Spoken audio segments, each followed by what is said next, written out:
Olá, quinto ano! Sejam muito bem-vindos à nossa aula de hoje. Espero que vocês estejam bem, juntamente com a família. Um abraço a cada um. Hoje a nossa disciplina é Ciências. Então, peguem o livro e vamos estudar, ok? Centro Educacional Sonho Dourado é a nossa escola. Ciências é a nossa disciplina. Eu sou a professora Cleia. Esta aula é direcionada aos alunos do quinto ano e este assunto está no nosso livro, nas páginas 234 a 237. O nosso assunto é a vegetação e o ciclo da água. Como é que se dá esse processo todo da vegetação e o ciclo da água? Tá bom? Então, vamos lá para a página 234. Tá bom? 234. Aqui nós temos a vegetação e o ciclo da água, tá? Observem a imagem.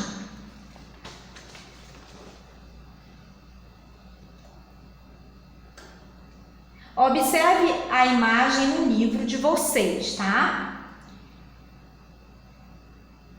Qual o problema? É a número 3. Qual o problema ambiental está representado na imagem? Por que número 3 aí? Porque as perguntas elas começaram aqui lá no outro assunto, tá? Número 1, número 2 e aqui é a número 3, por isso tem o número 3 aqui. Qual o problema ambiental está representado na imagem? Assinale a alternativa adequada. Queimadas, poluição do ar ou desmatamento? Observem bem esta imagem, gente. Nós estamos aí visualizando uma imagem onde tem o quê? Uma planta, não é somente uma planta, e uma nuvem. Observe que não tem outras plantas, somente uma. O que foi que aconteceu? Houve aí o desmatamento, que é a nossa preocupação hoje, o desmatamento, não é? Então, nós sabemos que o desmatamento, ele provoca dano, não é? Ao meio ambiente, ao nosso meio. Então, nós temos aí uma imagem que nos deixa assim um pouco triste, um pouco preocupada por conta do desmatamento. E só nós sabemos quais são as causas do desmatamento, não é verdade? Em sua opinião, qual mensagem o autor dessa imagem quer passar representando uma nuvem apenas sobre a área com vegetação?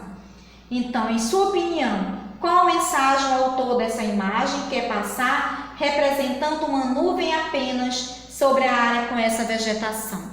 O que ele quer, o que ele quis nos passar? Nós já comentamos um pouco, não é verdade? As plantas, assim como os outros seres vivos, participam do ciclo hidrológico. Nós já falamos sobre seres vivos, não é? Sobre tudo isso, sobre a água, já vimos falando sobre o ciclo da água, os estados físicos da água, não é? Então, as plantas, assim como outros seres vivos, participam do ciclo hidrológico. Além de absorver a água do ambiente, elas quem? As plantas liberam vapor de água por meio da respiração e da transpiração. Nós já sabemos a forma que se dá a questão da respiração e da transpiração das plantas. Nós sabemos que é por meio da fotossíntese, não é verdade?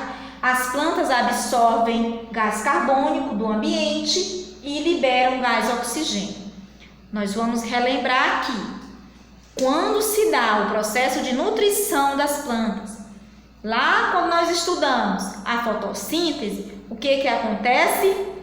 As plantas absorvem o gás carbônico do ambiente e libera o quê? Oxigênio. Lá na fotossíntese, lá na nutrição. Não é verdade? E na respiração, o que acontece?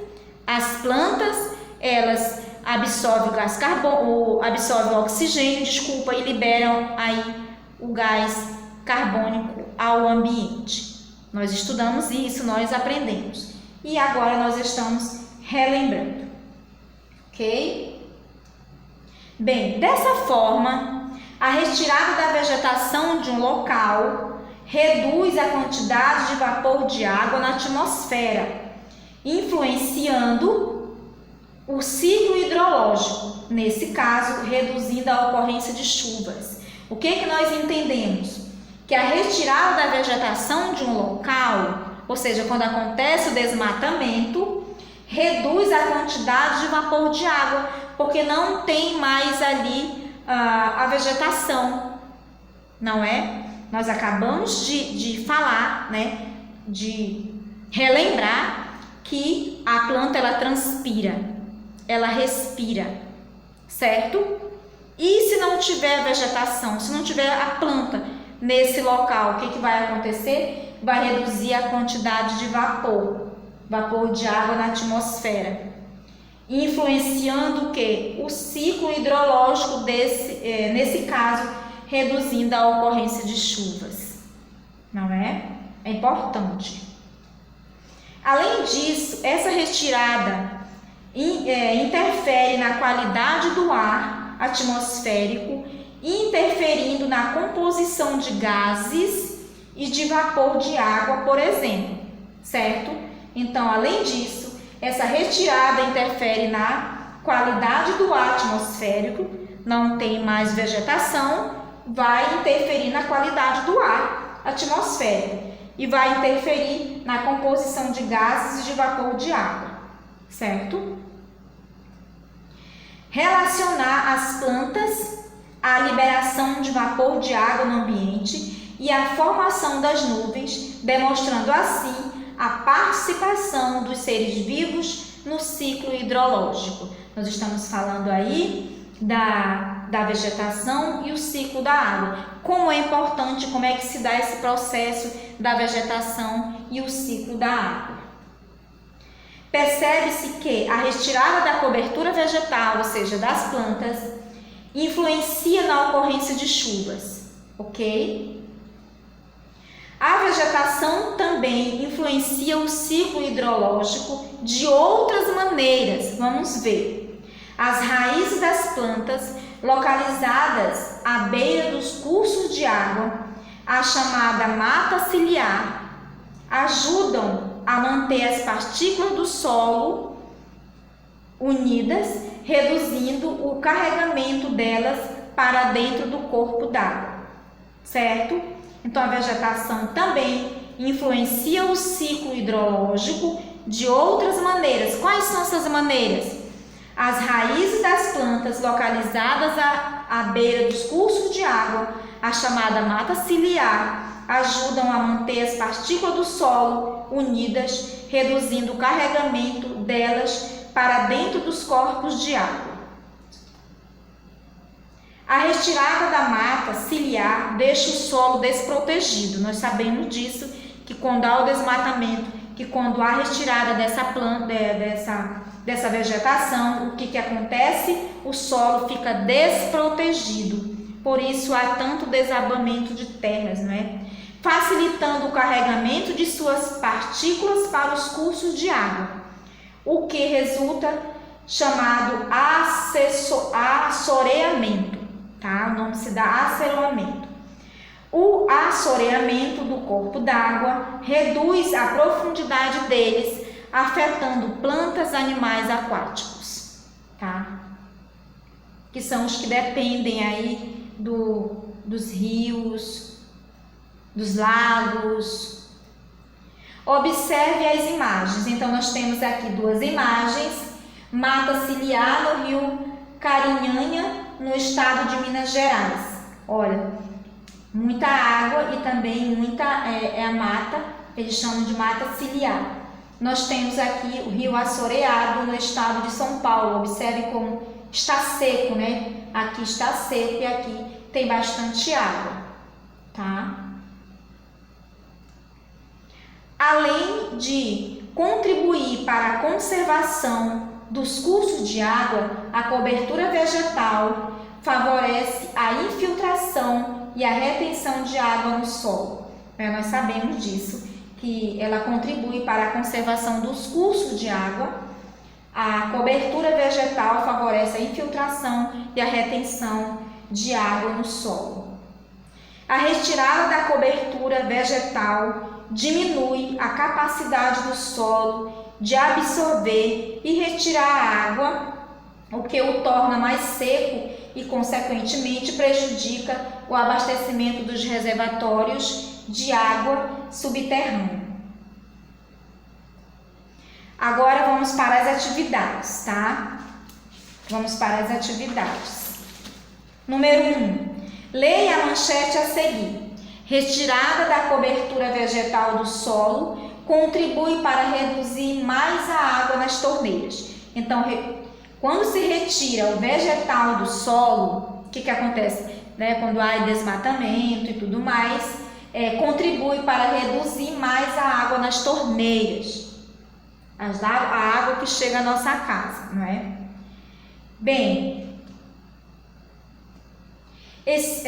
explique com suas palavras, eu peço a vocês, explique com as palavras de vocês o que o autor da manchete quis dizer. Ele diz o seguinte: a retirada da vegetação dificulta a infiltração. Foi isso que ele quis dizer, que a retirada da vegetação dificulta a infiltração de água da chuva no solo, comprometendo o abastecimento de águas subterrâneas, as quais são responsáveis por parte da água destinada à população. Não é? Então, nós estamos finalizando essa parte, mas eu quero chamar a atenção de vocês para a atividade da página 236. Então, explique com suas palavras o que o autor quer dizer e você vai explicar aqui. A professora já colocou aqui alguma coisa e depois você vai circular a palavra que completa adequadamente o texto de acordo com o que está representado na imagem. Então, você vai circular as palavras aqui que completa, que representa a imagem ao lado.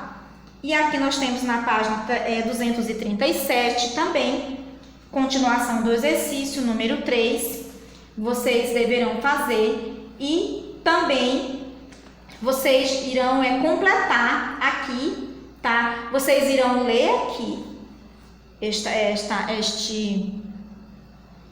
tabela e vocês irão completar estas atividades, que é a letra A, B e C da número 3.